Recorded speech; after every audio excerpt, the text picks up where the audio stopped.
If you want your home cinema to feel like a real cinema, you need to hear Mag Theatron.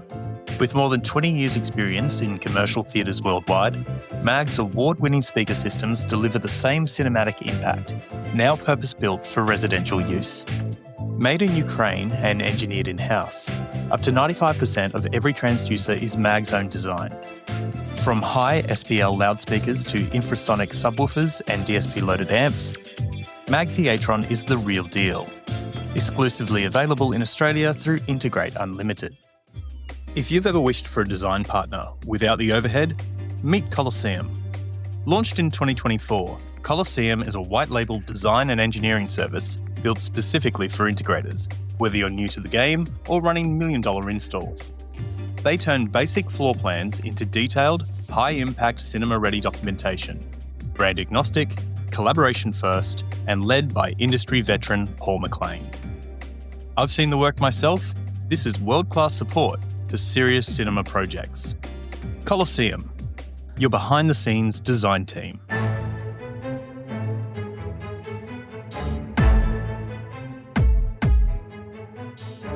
Hello and welcome to Master Integrator, the podcast where we explore the intersection of people, design, and smart technology. I'm your host, Paul Skelton. Before we begin, a quick thank you to our sponsors, Integrate Unlimited, the exclusive Australian distributor of Mag Theatron, Colosseum, the documentation wingman you didn't know you needed, and Connected Magazine, your trusted source for smart home and AV industry news. Now, most episodes of this show are pretty structured. We talk about systems, processes, regulations, design. But every now and then, someone comes along who invites a different kind of conversation, one that's less about products and platforms and more about people. That's what happened when I sat down with Jacqui Gueye. Jacqui is an Australian education leader, DEI specialist, and digital culture strategist. She's also neurodivergent, and that lived experience deeply informs how she sees and works with technology.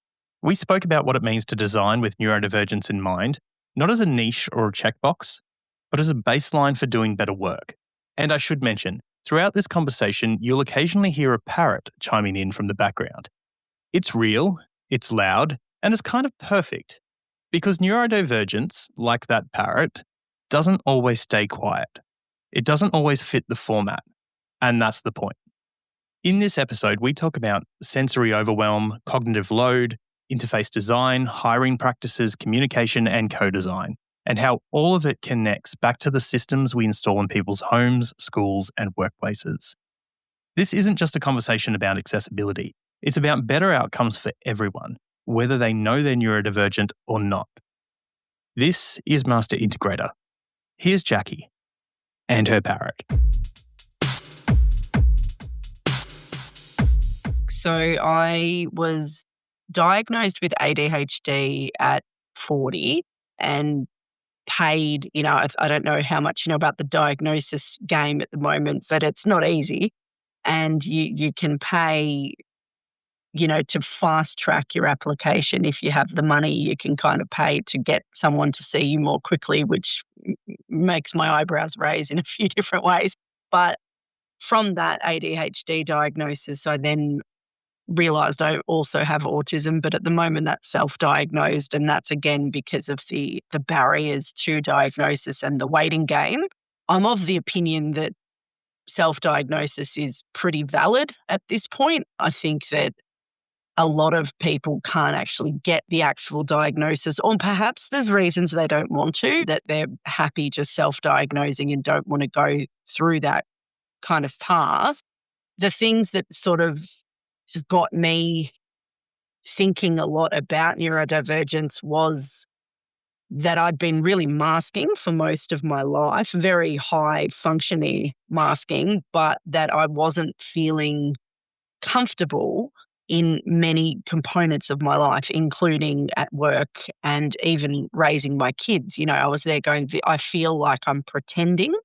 I don't feel like I'm actually being authentic with any part of my life. So sort of went on a bit of a journey, a bit of a self-discovery journey, and started to think, who am I? And with that, looked at tools that could help me, and I think one of the things that for me that was quite interesting was that, things like ChatGPT and language learning models were coming up and developing very, very quickly at the same time that a lot of people have got their diagnoses and things like that. And the same with the rise of sort of Instagram awareness and all of the ADHD and neurodivergence that's on social media. So that was sort of the background in thinking about how to sort of hack my own neurodivergence to be more productive. And I think in a lot of ways, I have been able to do that, which is why I'm happy to, chat about it, because I think it could help other people if they're at the start of that journey, or even if they've been in it for a while and are going, executive functioning, I can't do it. Now, that is still something I have trouble with. So we'll leave that one. Yeah.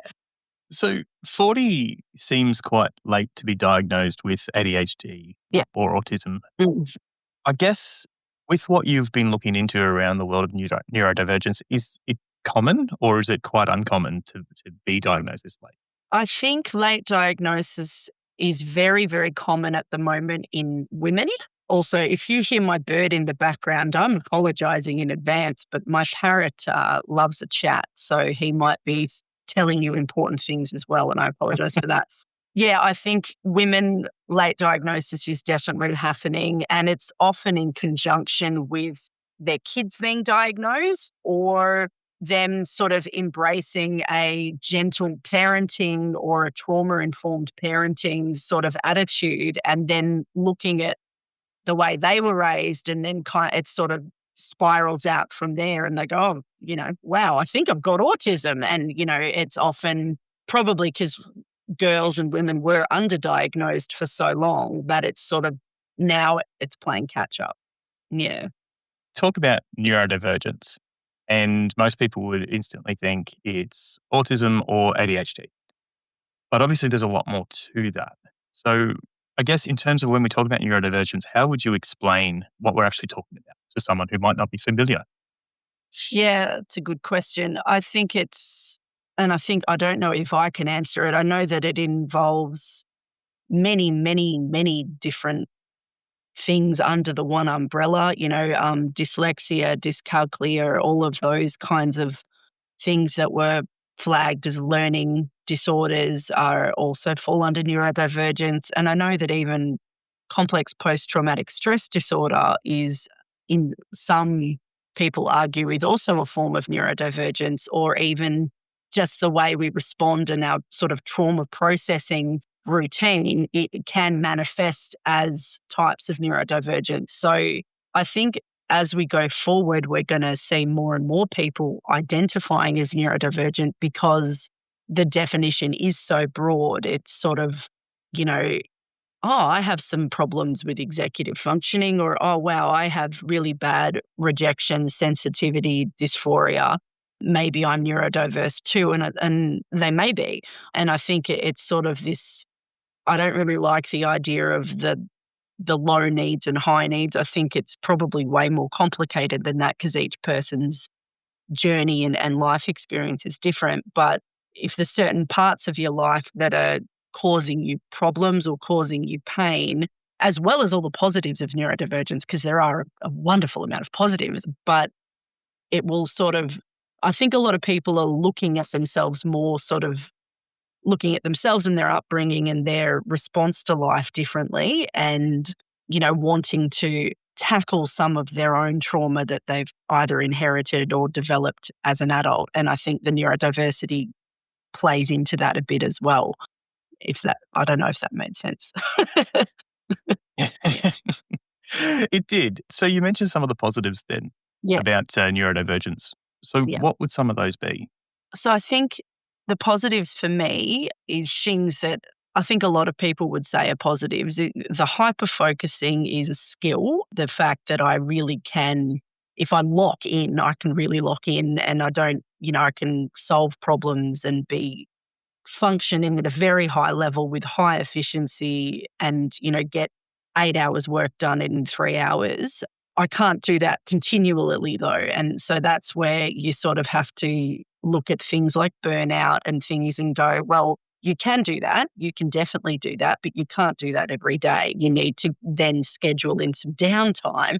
I think another positive is I've noticed a lot of neurodivergent people are often quite intuitive, and that works really well in a business sense. Often they're sort of the canaries in the coal mines, for want of better words. They can kind of tell you what your problems are before other people. I think there's also, with ADHD, I think it's been proven that we often stay very calm in crises where others don't. So where, the whole world is falling down and we're sort of like, yeah, it's okay. We'll do this and then we'll do this. So it's sort of like, because we get activated by dopamine quite often, that we do thrive with challenges, depending if it's related to ourself or not. So I know with me, I'm very good at solving problems, but if it's a problem to do with me or my own trauma, then there's a chance I might go the other way and just go, oh, everything's too hard. So you've got to be quite self-aware. And I think a lot of the first thing anyone does when they suspect that they're neurodivergent, if they're neurodivergent, is deep dive into, go into that hyper-focus deep dive into, well, what is this and what am I and who am I? So if you come out the other end of that self-discovery, you generally know where your trigger and pain points are and where your positive points are. And that's something that if you can articulate them well, and if you can sort of say, hey, you know what, I'm good at this and this and this and this, then it helps with your own self-confidence. It can help with jobs and it can help with lots of other things in your life. But you also have to examine the sort of shadow side of your neurodivergence as well, right? And go, okay, I might be good at that, but I'm really not quite so good at that. So yeah, it's balance. When I have spoken to people, specifically within the industry that we're in, smart home technology, if I do start talking about neurodivergence and neurodiversity, they immediately start referring to it as a disability or a handicap. Do you consider it a disability? And if not, is that one of those kind of misnomers you'd like to see fixed out there?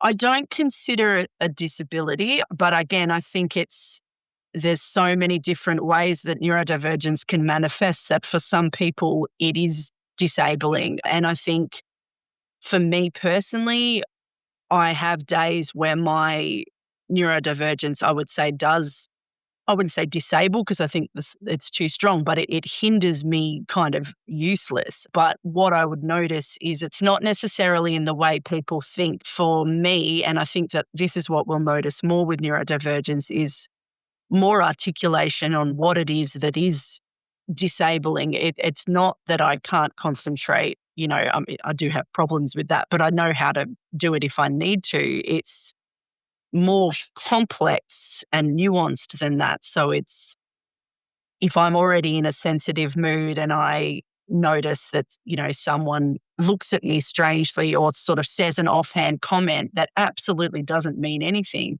If I'm already in that sort of fragile mood and my RSD, rejection sensitivity dysphoria, anyway, we'll find that word, kicks in, then it's going to spiral me. It's going to get me into this sort of, oh, wow, I'm not good enough, nothing's good enough, those kinds of things. And I think that's why when you get a diagnosis, or even if you self-diagnose, you get to a point where you have to confront quite a lot of your own thought patterns and how they manifest or how they're harming your existence. And I think that that's quite a common thing. And so if we imagine that there's been huge discussions around neurodivergence and will continue to be, and we're seeing that in every industry really, then the next step will be actually self-examining, well, how can I change my patterns and my behaviors? And so I think for some people, it's definitely disabling. For me,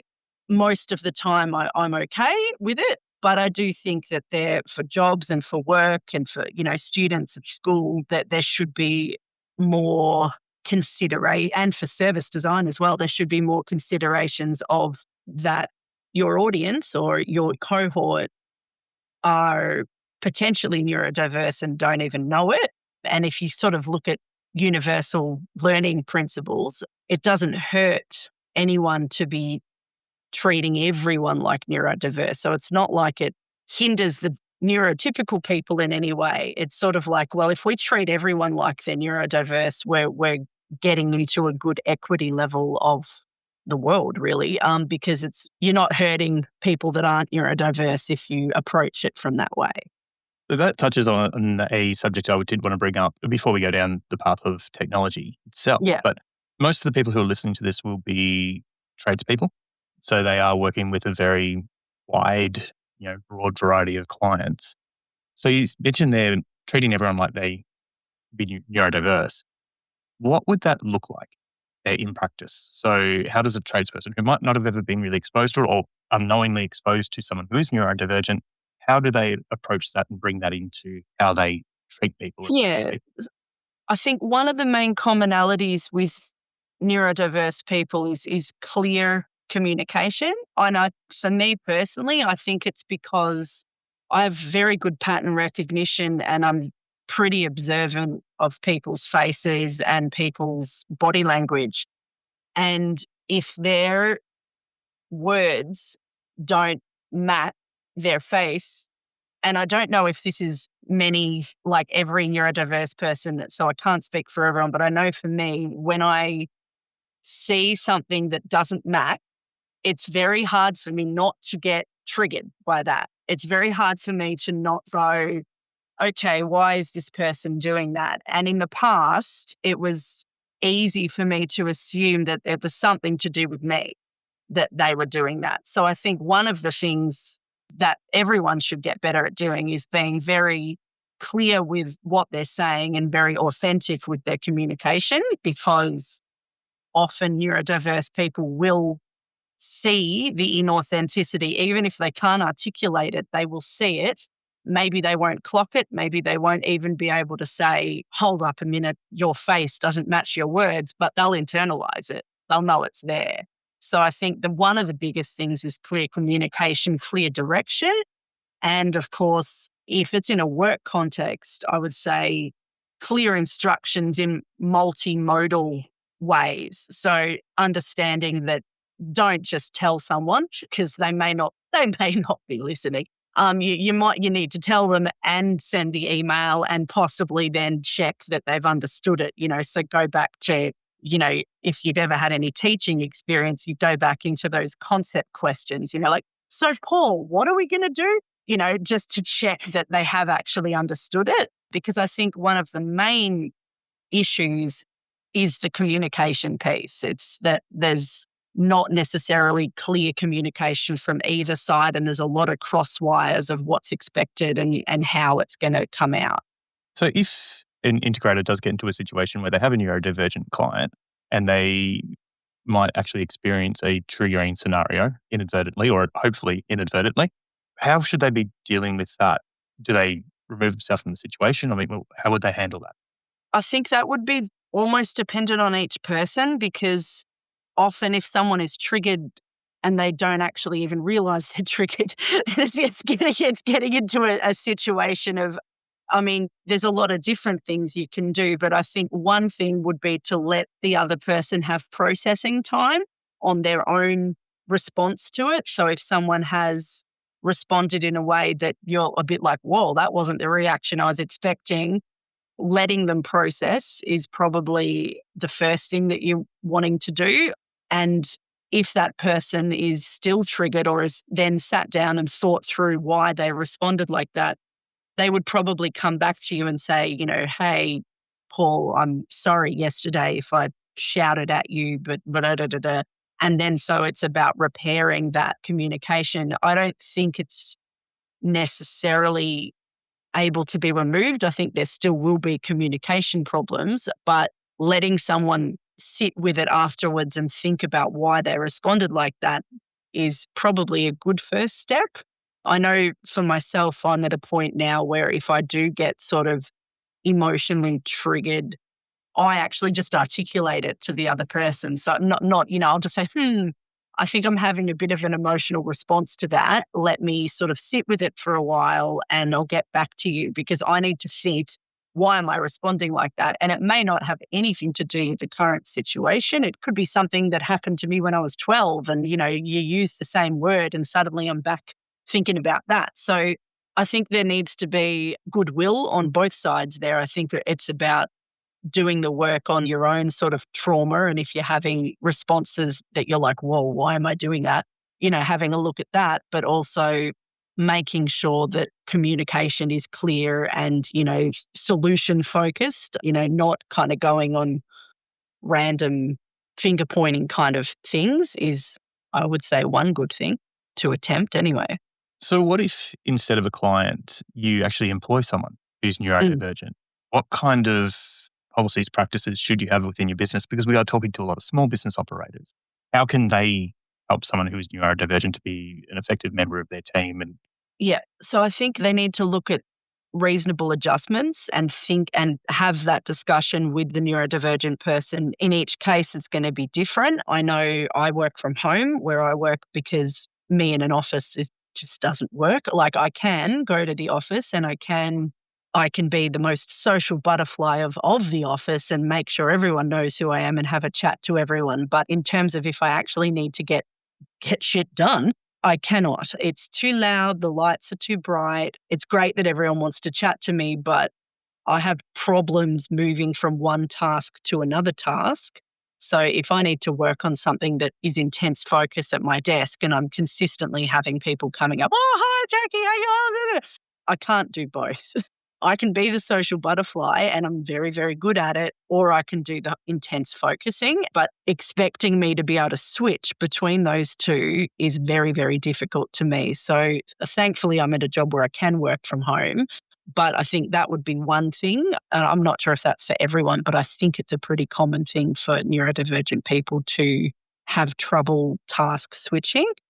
Another thing would be to, as I said before, multimodal instructions.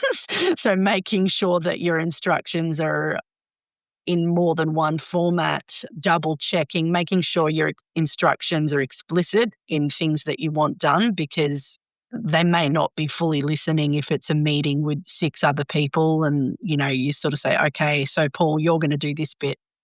They might be thinking about something else. So making sure that there's clear instructions all the way through and follow up. Or I know with us now, almost every meeting we have at work, we record it, and it's just so we can get the transcript. And from the transcript, we can feed that through LLMs or some kind of generative AI to get a summary and action points. So it's sort of thinking about, and then from that, you've actually got the piece of paper, right? You're like, okay, they're the action points. Good. I can just follow that like a list, So utilizing technology in those kinds of ways, I think, is important as well. But more than that, I think it would just be showing the neurodivergent people, if you're employing them, that they're safe to articulate their, particular nuances or things that they work well at. Because I do think, I don't know, maybe I'm quite naive, but I don't think anyone comes to work and thinks, I'm not going to do a good job today. I'm just going to, I think most people want to do the right thing and have fun at work, or at least work in a productive way.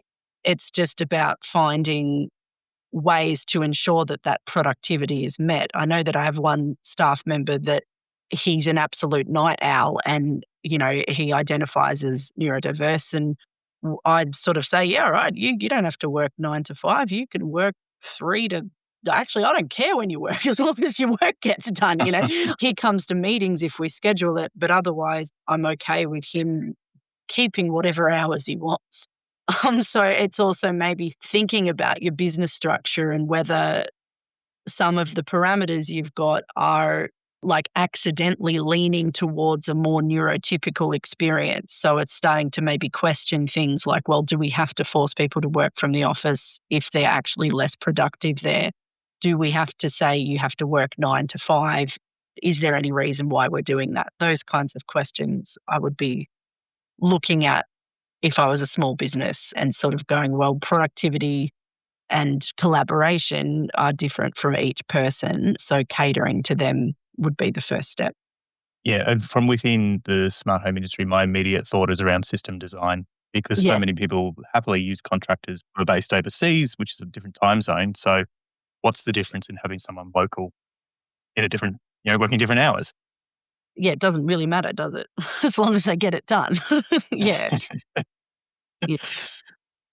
So if we look at the stigma that's attached or people have attached to the idea of neurodivergence and neurodiversity, is that something that you've experienced when you have been out there in the workforce? And have you found that simply addressing the subject has made it easier or not really?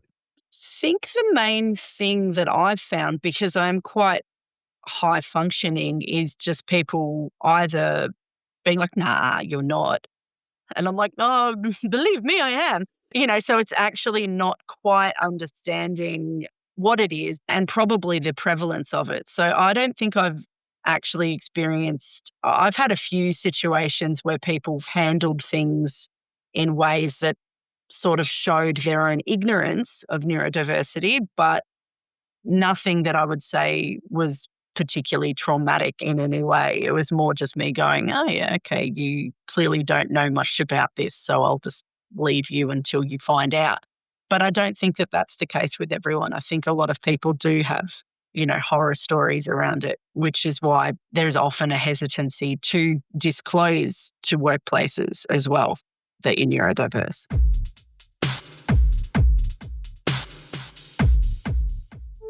Connected Magazine is your go-to publication for the commercial and residential AV and smart home industry.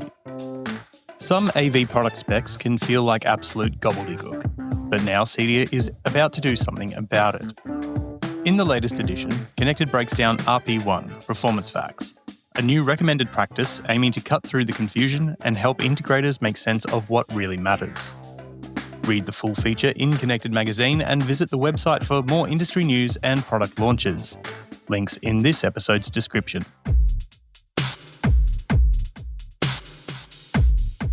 All right, so let's talk about technology. So with your lived experience in mind, how has neurodivergence shaped the way you think about technology and design of technological systems? Yeah.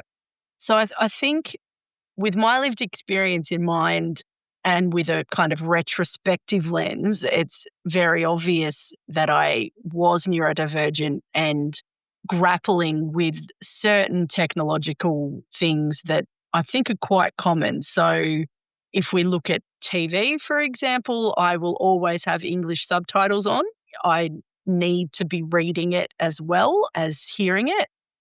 And like when the subtitles accidentally drop off or something, I'll be like, I can't follow what they're talking about. And, I'm a native English speaker and should be able to follow it, but I'm not. So I think those kinds of things, and if I'm ever playing a game on my phone or some kind of computer game, the first thing I would always do is turn the music off. Keep the sound, but turn that bloody annoying music off. So I think there were clues to my neurodivergence in things like that I get overly stimulated by noise and that I often need things written as well as hearing them. So I think in terms of service design or user design, back to that thing we talked about yesterday about multimodal instructions, but also thinking, not overloading people or giving people options to turn off things, to turn off sounds or turn them on, to have automated voice if you're needing the verbal instructions instead of just written instructions. I think for me as well, I was giggling the other day because I quite regularly check news.com.au, and I was thinking about that from, let's say, news, how can I say this nicely? Quality of news, right? So, and I was thinking, well, news.com.au, then they're not necessarily that higher quality. I hope I'm not being too mean to them there, but there is far too many parentheses of random words for the English teacher in me to consider them high quality. But I realized the reason that I use their website instead of, The Age or the Herald Sun or the Guardian is because of the way it's designed. When you go on their website, it's almost all of the headlines are displayed in little boxes. Whereas in a lot of other places, you've got sort of the big headline and then other ones, and you have to scroll and move around. So from a spatial awareness point of view, I think that that's something that service design and looking at neurodivergence could look at more. We often want to have the big picture and then be able to select from within that instead of this sort of zoomed in approach where you have to scroll or look through things to find what you're looking for. So that could just be me, but I'm going to hedge perhaps it's not. It could be a more broader thing about wanting to see the big map and then choosing from that big map. So I think that, around digital inclusion, that's something that could easily sort of be adjusted for web page design and things like that. I think the other thing for me in technology is once I realized I was very visual, that using things like the snippet tool is something that, if I'm in meetings and someone shares their screen, I will be snippeting, PowerPoints and stuff and then dropping them on my own Miro board, which is where I do a lot of my work. And I think things like Miro or any sandbox whiteboard tool is a very, very useful thing for neurodivergent workers as well, because they can drop anything in there really in different formats and develop a system that would be kind of like, not like Monday.com, but a system that works better for them.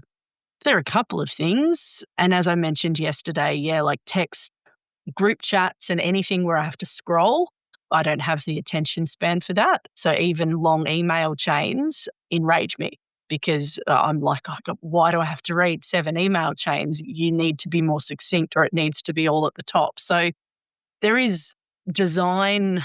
I think what a lot of people think is sort of normal design can sometimes be hindering to the neurodivergent experience. In my particular case of needing all of the information visually on one page without scrolling, which is why with ChatGPT or any other sort of generative AI or LLM, language learning model. Yeah, that's right. I always get, because I talk about LMSs because of my job. I too many acronyms. But yeah, the amount of times I'll sort of say to ChatGPT, thank you for the, rolling down summary. Thank you so much for that. But can you actually present it horizontally for me in tables? Because I can't with the scrolling. And I think that, I guess the other thing with that is being able to, or allowing neurodivergent workers to, if it's possible, to lean into things like ChatGPT and language learning models, because I know that sometimes reading 7 email chains is going to break me. Whereas if I can feed all of that into ChatGPT and say, what do I actually have to do here? It can actually improve productivity quite a lot. You're not getting bogged down in reading and trying to understand multiple, often chains that are going on for ages where you're like, I don't even understand what the actual point is anymore. So I think that's something that, depending on what your job is and what kind of industry you're in, allowing neurodivergent workers to use the tools of generative AI and LLMs is a good thing. Evening the playing field a little bit, I would say. It's interesting that you bring up news.com.au as an example. And as a former print journalist, it pains me to say that they do something right. But no, I know. And it's quite funny because I will often look at their stuff first to get big picture of what's going on, have a giggle at their use of parenthesis, and then move to a different journalist site and find their article on the same topic. So it's almost like it's just giving me a summary of what's going on, and then I move somewhere else. But yeah, visually and from a design point of view, it sort of ticks all the neurodivergent boxes of you can see everything that's going on very quickly with visuals, and a lot of the other main players in that space don't have that design. And I'd be curious to see, I'd like to know who reads news.com.au. I think it's probably a lot more people than we think, and it could be to do with the design. Yeah, and it's interesting because a lot of people listening to this will actually design user interfaces for a living and control system interfaces. So yeah, it's probably quite important for them to keep in mind that having that structure actually makes it a lot more usable and a lot more interactive.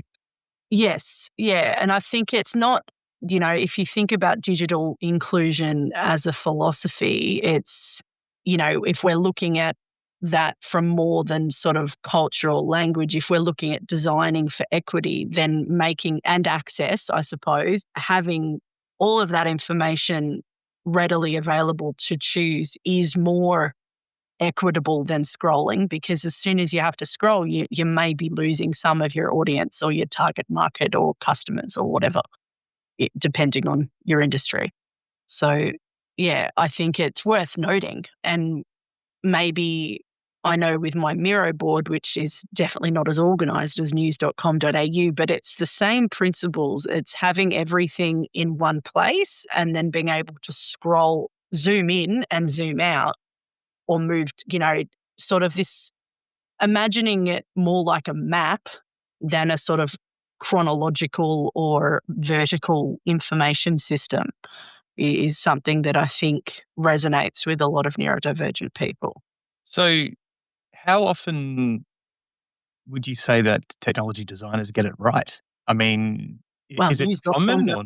I mean, yeah, I mean, there's, I think they do. I think it depends on potentially how much graphic design or design background they have and are thinking from a point of view of accessibility. I think, part of inclusive design should include the idea of spatial workflows. And within that, there should be a recognition that there are different types of spatial workflows. And what we've seen so far is potentially a very neurotypical idea of what that spatial workflow looks like, which is, this vertical scrolling.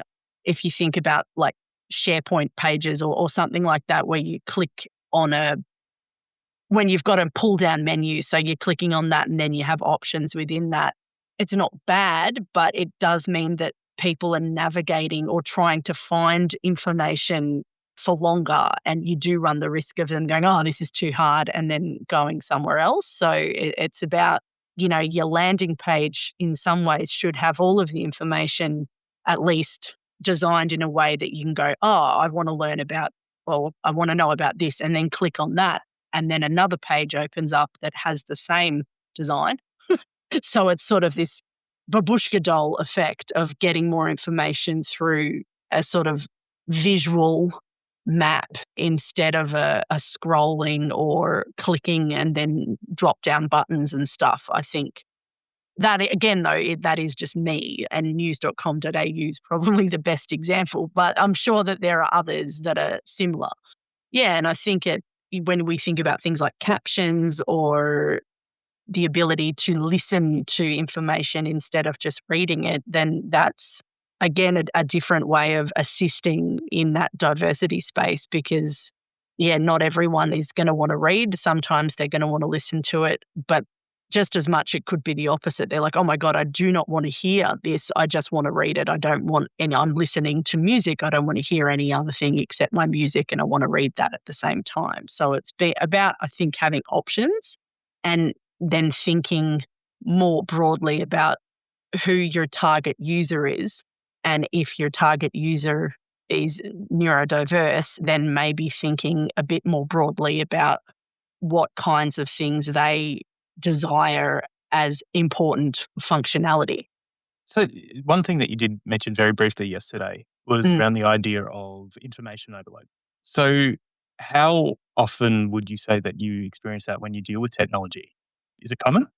Yeah, it is, but it's often, I think, things that many people would consider information overload. So looking at a news website and having a video start playing when I've told it I don't want to, like, I'm just like, will occasionally, depending on the mood I'm in, just make me close the whole thing. I'm like, I don't want to hear that. And the same with advertisements. So I think there is that information overload piece, just with sensory overload.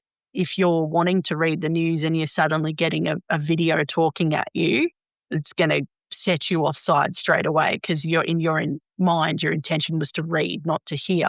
But if you go into YouTube, then you know that your intention is to listen. So I think that is an overload. I don't know if it's information overload or sensory overload though. And I think those two are kind of two different things. I think it depends on the agility of what the product is and if you're selling something, or if I think you should have multiple avenues of senses being addressed, but I think that the user should still have a choice in what they do. So things like autoplay for videos just should be banned, to be honest. And no one wants to hear that video unless they actually want to hear that video. But I also think a lot of sensory overload could potentially be addressed in the service design of it if they're thinking about it from a sort of broad enough scope. I read an article which was actually kind of interesting because they'd analysed or they'd reviewed 74 other articles around neurodiverse users in tech. So it was sort of an amalgamation of all this stuff. And the main things, they mainly looked at like kids with ADHD and autism, not adults. But some of the things that came through were that specific design strategies like multimodal feedback and customization do reduce stress in neurodivergent users. But the problem was a lot of it was looking at kids, not necessarily looking at adults. But I think probably those ideas would translate across. And some of the things they talked about were customization. So the ability to customize fonts, colors, and feedback types. So, different types of, you can read it or you can listen to it or you can watch the video, but also having short instructions and focusing on things like that to avoid what you've said around cognitive overload. And then the other one, because it was focused on kids, but I think this still stands true, is around positive reinforcement. So, not getting into punishment loops. But that was mainly when they were looking at certain apps, and even some of the apps that they analysed were interesting and almost, I would say, out of date for the neurodiversity component. Like one of them was around teaching kids with autism to make eye contact. So it was an app to push kids to make eye contact. Now I don't know how old that was, but I think even that in itself now people would be raising question marks around, well, I don't make eye contact if I'm listening to people intently, because if I'm making eye contact, then I'm not listening intently. So I think, it's such a fluid space and it's moving a lot. But I think the main analysis out of these 74 articles was true, that it's around customization and multimodal avenues and channels. And then I would say personally recognizing that not everyone works vertically. And in fact, like when I'm on my Miro board and when I'm, brainstorming, I've noticed that I actually work diagonally from the bottom corner up like that. So as I'm posting information, it ends up looking like a staircase. And that's the way I will think, is across like that. So, and that was sort of what I mentioned yesterday about conceptual synesthesia and having essentially a giant map in my head, which my Miro board kind of mirrors, in where all of my information sits and how I'm making these connections. And it's not necessarily linear a lot of the time, but there is structure to it. It's just not a structure that people necessarily articulate very well, which is why news.com.au is a really interesting example of a structure that is working well for someone like me. Given that it is so fluid and a lot is changing, how do you suggest someone stays up to speed with what is best practice, what is being researched? Because it can be quite daunting if it is such a broad topic. Yeah, it is. And it's changing so quickly as well, and it will probably continue to change. I think, depending on the industry and depending on your end goal, I would be surveying or gathering data directly from your customers or your workers or whoever to work out what it is that they particularly want. But more broadly, I'd be listening to podcasts like this. And sort of just a little plug there, or looking, there is a lot of research that's happening in the academic space around neurodiversity. So looking at what the actual research is telling us and then working out how to apply it back to your own business or your own, remit.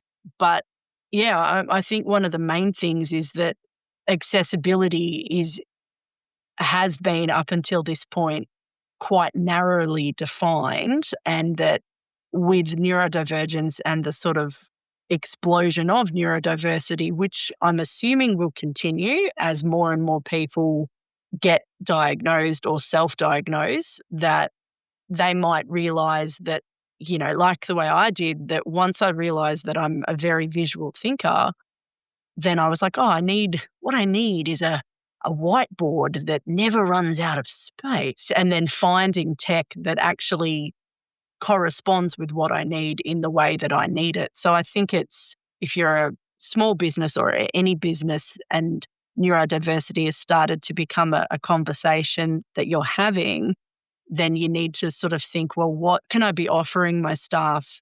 Should I look into Miro board, or should I look into, some kind of sandbox tool where, if Monday.com isn't working for them, it doesn't work for me.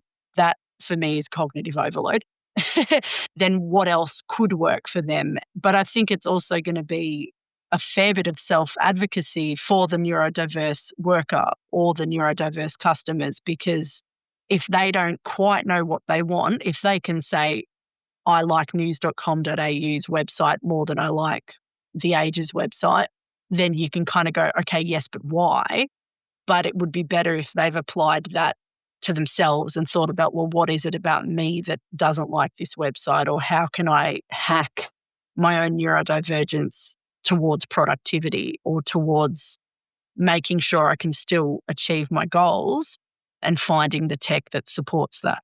It's interesting because a lot of what you've actually described to me just sounds like good design rather than finding design specifically to target a neurodivergent audience. Yeah. Well, Yeah. A lot of the things I've read are sort of saying that, neurodivergent users should be involved in design and research, but I would wager they probably already are.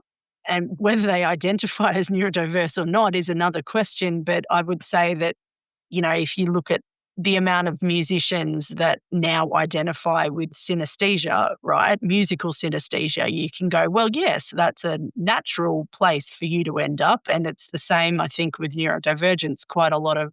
There is a pretty big Venn diagram crossover in design and neurodiversity, because if you're an incredible visual thinker, then you're going to gravitate towards visual design, which is where page design or accessibility comes in. And if they're designing it, they're going to be like, no, we're not going to overload. We're going to make sure that we have clear sensitivity around sensory overload. And so I think in some ways the problem will solve itself, but consulting with the people that identify as neurodiverse or can clearly have a good background in accessibility design, or, I think even broader than accessibility design, I would say it's probably around just design principles in general, right? Good design principles, which tend to lean towards neurodiversity best practice in some ways.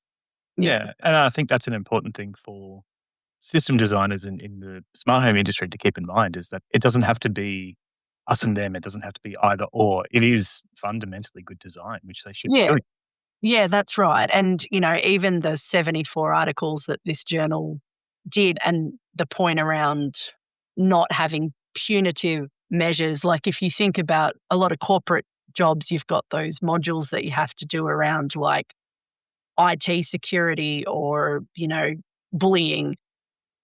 And in some of the places I've worked, if you don't get the answers right, you have to do it again without knowing which ones you got wrong. I don't know if you've been exposed to that. So, it's 10 questions, and if you don't get all 10 right, you have to do it again, but the questions have changed. And Yes. and that's bad service design, because by the end of it, you're just going to have people that are furious about something that shouldn't be bringing out that emotional response in a person. And so I think that's something else to think about as well, is, well, are you wanting to make your users or your people angry, or are you wanting them to actually learn the content? And I think with most people, not only neurodiverse people, punitive is not going to work, whereas positive rewards is. And you see that with quite a lot of those sort of self-care apps and things like that that are all the rage at the moment as well. I guess the other side too is that, I mean, a lot of people do get funny around the topics of neurodiversity. They get funny around talking to people with abilities. And I guess if they start to factor this into their design to start with, it is one way to not get into those awkward positions because they're Yeah, already considered. that's right. If you apply the sort of universal design principles and universal learning principles and sort of what I mentioned earlier, it's not hindering anyone to cater to the neurodiverse. In fact, it's probably making it easier for everyone, including whether you identify as neurodiverse or neurotypical, because it's just nesting it under universal learning principles, which doesn't hurt anyone. Yeah. So within, I guess, for designers of smart home systems, is there any one thing that you would like to see them kind of factor in universally that you think would just make life a lot easier? It depends what it is. I know in chats now they have the pin option where you can pin something to look back at later. And for any kind of design that has scrolling, that pinning is perfect. I have a lot of group chats with a lot of people and they'll often, hey, Jacqui, do you remember when you said this? But no, I don't. And no, I do not scroll backwards. I will not reread this chat.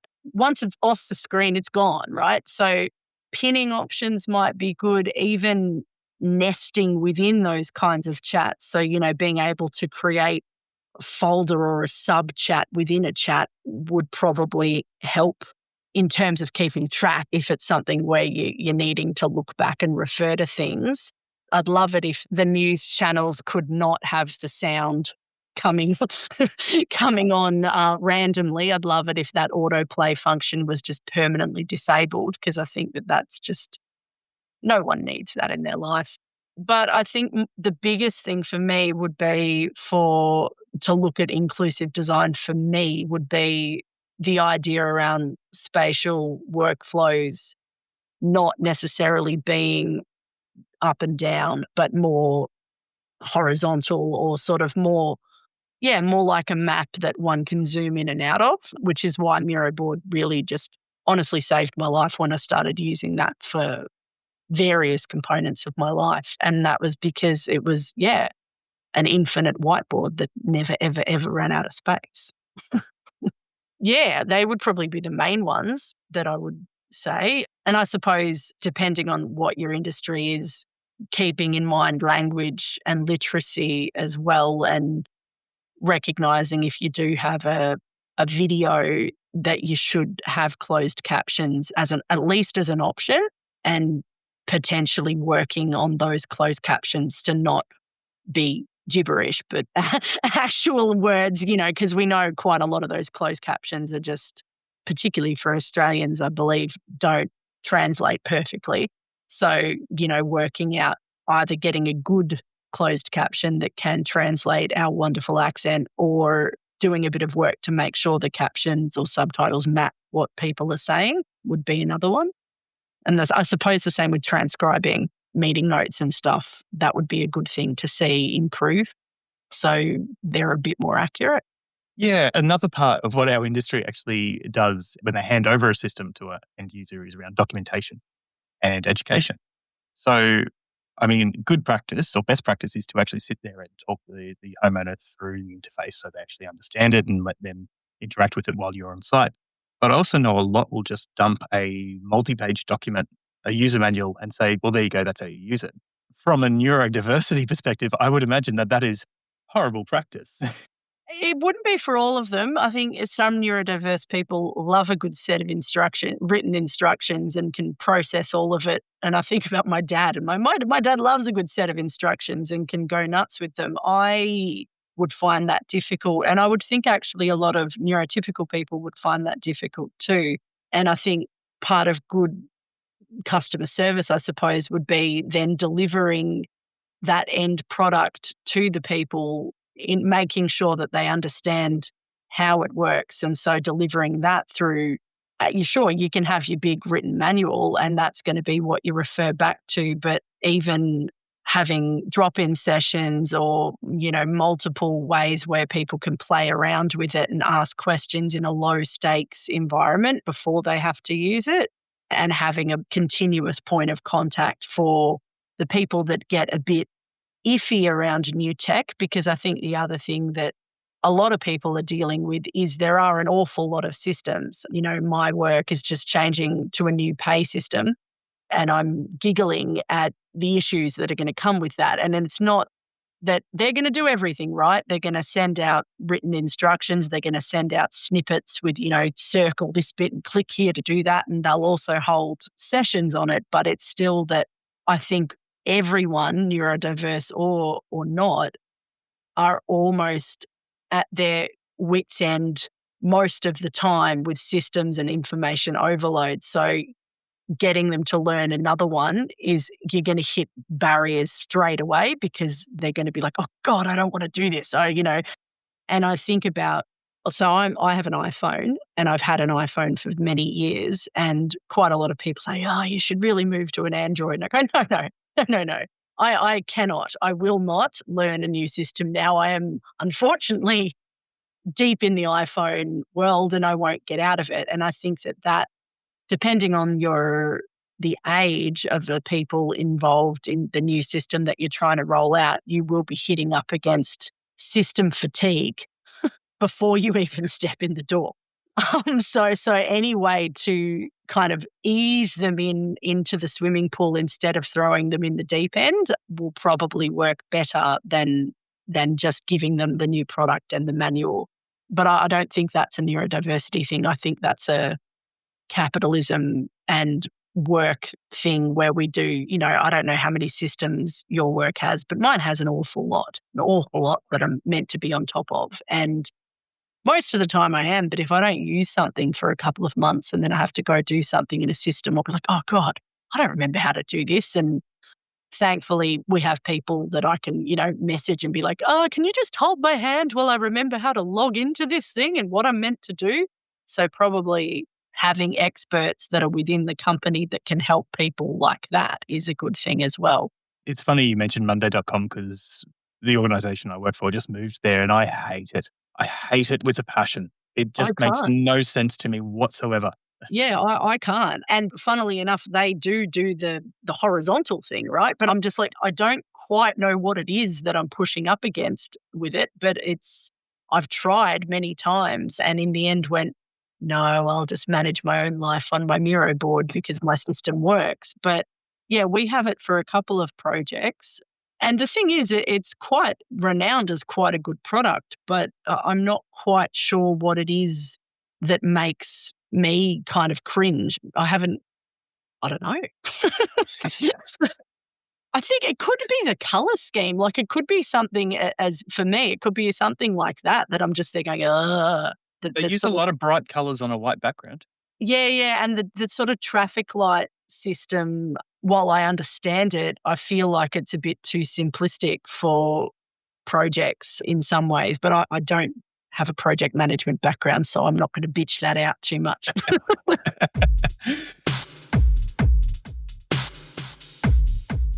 That was Jacqui Gueye. And if there's one thing that stuck with me, it's this. Inclusive design isn't about doing something extra. It's about doing it better. When we consider things like sensory load, interface clarity, and user comfort from the outset, we don't just support neurodivergent people. We create environments that work better for everyone. So whether you're an integrator designing a smart system, a business owner hiring a new team member, or someone just learning about this space, take a moment to think about how your work could be more inclusive, more human, and more thoughtful. If you'd like to talk more about this topic or have ideas on how our industry can do better, feel free to email info@masterintegrator.com.au or follow us on LinkedIn. Thanks again to our sponsors, Integrate Unlimited, Coliseum, and Connected Magazine for making this episode possible. And thanks to you for listening to Master Integrator. I'm Paul Skelton. I'll see you next time.